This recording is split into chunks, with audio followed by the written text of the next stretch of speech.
Jangan lupa subscribe YouTube channel Metro TV News dan jangan lupa nyalakan notifikasinya. Pemirsa, berdasarkan prediksi Institute for Health Metrics and Evaluation Washington University, mungkinkah terjadi di tanah air dengan laju vaksinasi yang ada? Kita akan berbincang langsung dengan juru bicara Kementerian Kesehatan Siti Nadia Tarmizi yang tersambung melalui sambungan virtual. Selamat pagi, Ibu Nadia. Selamat pagi, Bu Nadia. Selamat pagi, Pak Gadis, Bu Jason. Salam sehat, Ibu. Terima kasih sudah bergabung bersama kami. Selamat pagi, Indonesia. Bu Nadia, ada prediksi yang menyatakan bahwa di bulan April nanti laju kasus COVID-19 di Indonesia ini meningkat 387.000 per harinya. Tanggapan dari Kementerian Kesehatan mengenai dengan prediksi ini seperti apa, Bu Nadia? Iya, tentunya kalau kita lihat ya dari awal pandemi berbagai prediksi-prediksi dilakukan ya oleh para ahli ya, bukan hanya internasional, tetapi juga para epidemiolog lokal kita juga melakukan hal yang sama. Tapi kembali lagi ya bahwa tidak ada yang pasti, bahkan kemudian mengatakan bahwa kondisi yang pernah diprediksi itu betul-betul terjadi, itu sampai saat ini kita tidak menemukan hal yang diprediksi itu terjadi di negara kita ya. Nah, artinya kalau kemudian ada informasi bahwa peningkatan kasus kita sampai dengan 300.000 dikarenakan Omikron, bisa kita katakan bisa terjadi, bisa tidak. Tetapi kembali lagi tergantung kepada kita bagaimana mitigasi itu kita lakukan untuk mencegah apa yang diprediksi tadi bisa terjadi. Karena prediksi yang dilakukan tentunya berdasarkan situasi yang ada. Tetapi kalau kita melakukan suatu intervensi yang lebih masif, pasti prediksi itu bisa kita tekan. Karena prinsipnya hal tersebut ya yang sebenarnya menjadi kunci dari penanganan pandemi ini. Termasuk juga dengan tambahan intervensi, misalnya kita nanti 12 Januari akan memulai vaksinasi booster. Otomatis kan akan meningkatkan kembali imunitas di dalam masyarakat. Dan juga upaya-upaya kita terus melokalisir kasus-kasus Omikron itu juga merupakan suatu hal yang belum diperhitungkan dalam prediksi yang dilakukan ini. Termasuk juga penambahan misalnya alat diagnostik SGTF yang akan kita lakukan secara masif sehingga akan lebih segera memastikan bahwa kasus-kasus Omikron tadi kita lokalisir dengan cepat. Jadi hal-hal ini yang sebenarnya masih dalam proses ongoing sebenarnya. Bu Nadia, tadi Bu Nadia menyinggung sedikit terkait dengan vaksinasi booster yang akan dimulai 12 Januari. Kalau kita kaitkan dengan prediksi dari IHME tadi, apakah masih relevan dengan capaian vaksinasi yang ada di Indonesia termasuk rencana untuk vaksinasi booster? Artinya, sederhananya apakah mungkin dengan capaian vaksinasi yang Indonesia capai sekarang, prediksi tadi akan jadi kenyataan atau justru bisa kita tangkis, bisa kita antisipasi, Bu Nadia? Iya, kalau kita lihat studi misalnya di Afrika Selatan ya, kalaupun terjadi peningkatan kasusnya itu memang kita melihat kecepatan doubling case-nya itu luar biasa ya. Dari yang kalau kita bandingkan dengan kasus harian yang biasanya ditemukan itu 13.000 sampai dengan 14.000, kemarin pada waktu Afrika Selatan mengalami infeksi Omikron itu meningkatnya hanya 2 kali lipatnya ya.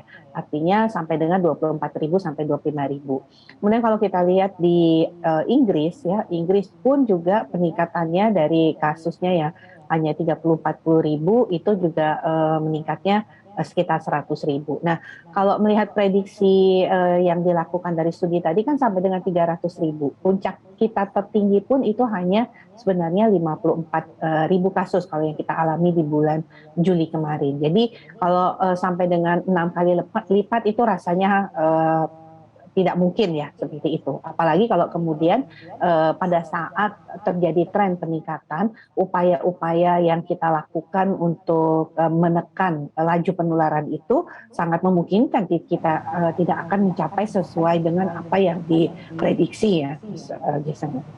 Ya, kita harapkan upaya-upaya yang dilakukan oleh pemerintah dan juga kita semua ya untuk menjaga tetap protokol kesehatan ini bisa mematahkan prediksi dari IMHE tadi. Tapi Bu Nadia, kalau kita lihat tadi sebelum kita berbincang ada data grafis yang menunjukkan memang ada peningkatan kasus COVID-19 di Indonesia dari Desember terakhir, akhir Desember sampai saat ini. Apakah ini pengaruh dari liburan Natal dan Tahun Baru dan juga varian Omikron? Seperti apa prediksi dari Kementerian Kesehatan terkait dengan peningkatan kasus COVID-19 saat ini? Ya, seperti yang selalu kita sampaikan ya, bahkan sebelum Omikron terjadi, kita sudah selalu ingatkan terjadinya gelombang ketiga itu adalah sesuatu yang sangat mungkin terjadi kalau kemudian kita tidak membatasi ya pergerakan kita, dan kita tahu bahwa liburan Nataru itu pasti akan terjadi mobilitas yang sangat besar, ditambah lagi arus kepulangan dari TNI di akhir tahun. Nah, dua kombinasi ini tanpa Omikron pun sudah akan menyebabkan terjadinya peningkatan kasus ya. Dan sudah kita lihat prediksinya bahwa peningkatan kasus itu akan terjadi 2 minggu setelah mobilitas itu meningkat. Jadi kalau sekarang kita lihat ada angka yang sebagian besar itu sebenarnya Jakarta ya, karena Jakarta yang menyumbang hampir separuh kasusnya. Tapi kalau kita lihat separuh kasus yang disumbang di DKI Jakarta itu karena PPLM yang banyak, para pelaku perjalanan luar negeri juga. Jadi yang harus sekarang kita lihat itu ada beberapa daerah-daerah yang kita temukan bahwa di sana ada varian Delta dan ada tren peningkatan kasus di kabupaten kota. Nah, ini yang sebenarnya harus dijaga, yang selalu kita feedbackkan kepada kabupaten kota untuk meningkatkan testing dan tracing-nya. Nah, kalau kemudian ditambah dengan Omikron, kita tahu ada 15 kasus transmisi lokal dari Omikron ini, di mana Jakarta juga 14 kasus ya, dan kemudian 1 kasus itu Surabaya. Tapi kemudian kita melihat ada potensi di Medan dan di Bali juga. Nah, artinya ini menjadi penting juga kemudian tracing tadi kita perketat. Kenapa? Karena Omikron ini cenderung tidak bergejala. Sehingga kalau masyarakat kalau merasa tidak bergejala, dia kan tidak akan periksa. Sehingga satu-satunya yang bisa juga kita lakukan adalah screening perjalanan. Makanya kemudian setiap kita melakukan perjalanan, baik itu darat, laut maupun udara, screening itu menjadi penting karena begitu dia positif, kita akan juga lakukan pemeriksaan SGTF untuk kemudian melihat potensi penularan lebih luas di dalam masyarakat. Karena dengan kan kasus yang kita dapatkan pertama di Jakarta itu adalah dikarenakan akan melakukan perjalanan kembali ya ke Medan. Nah, ini jadi kita dapatkan. Dan 1 kasus Surabaya juga kita dapatkan dari pelaku perjalanan. Jadi hal-hal ini yang menjadi tentunya kalau kita lihat apakah potensi itu terjadi, itu sangat sekali tergantung dengan upaya-upaya. Dan peningkatan kasus yang saat ini cukup besar, masih kita monitor terus apakah memang kontribusi dari pelaku perjalanan, karena masih DKI saja Jakarta ya yang terjadi peningkatan. Tapi kita harus tetap waspada karena bukan berarti yang daerah lain itu kasus positifnya kecil, betul-betul kecil, karena mungkin saja Omikron ini cenderung tidak bergejala sehingga tidak terdeteksi karena orang tidak merasa sakit. Bu Nadia, sebagian besar kasus Omikron dan juga kasus COVID-19 yang terjadi belakangan memang terjadi di Jakarta, DKI menyumbang angka terbesar, tapi di daerah-daerah lain kalau kita bisa lihat sampai dengan saat ini hampir bisa disimpulkan terbilang landai. Terbilang landai ini apakah ada kaitannya dengan yang ramai belakangan terkait dengan super immunity yang kemudian banyak dibahas di media-media juga, katanya Indonesia sudah terbentuk super immunity-nya. Sebenarnya apa definisi super immunity? Bedanya dengan herd immunity yang selama ini kita ingin capai apa, Bu? Iya, sebenarnya istilah super immunity ini adalah imunitas yang terjadi pada saat seseorang sudah mendapatkan vaksinasi, apakah itu vaksin pertama, vaksin kedua, kemudian mendapatkan infeksi. Nah, infeksinya ini bisa dia merupakan infeksi yang dia ketahui, atau dia infeksinya tidak bergejala.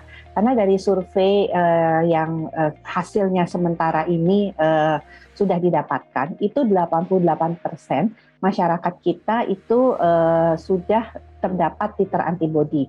Pada periode sebenarnya pada waktu survei itu dilakukan, cakupan vaksinasi kita belum seluas atau sebesar seperti saat ini.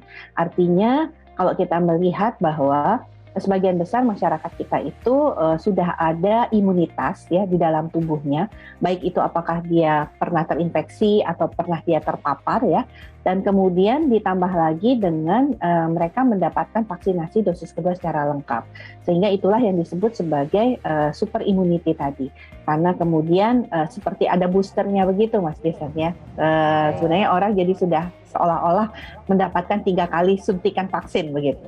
Baik, dari survei ternyata 88% masyarakat Indonesia sudah memiliki titer antibodi ya Ibu ya. Mudah-mudahan kita juga semua terlindungi dari paparan COVID-19 dan bisa terus mengendalikan penyebaran COVID-19. Terima kasih Ibu Siti Nadia Tarmizi, juru bicara Kementerian Kesehatan sudah bergabung bersama kami di Selamat Pagi Indonesia.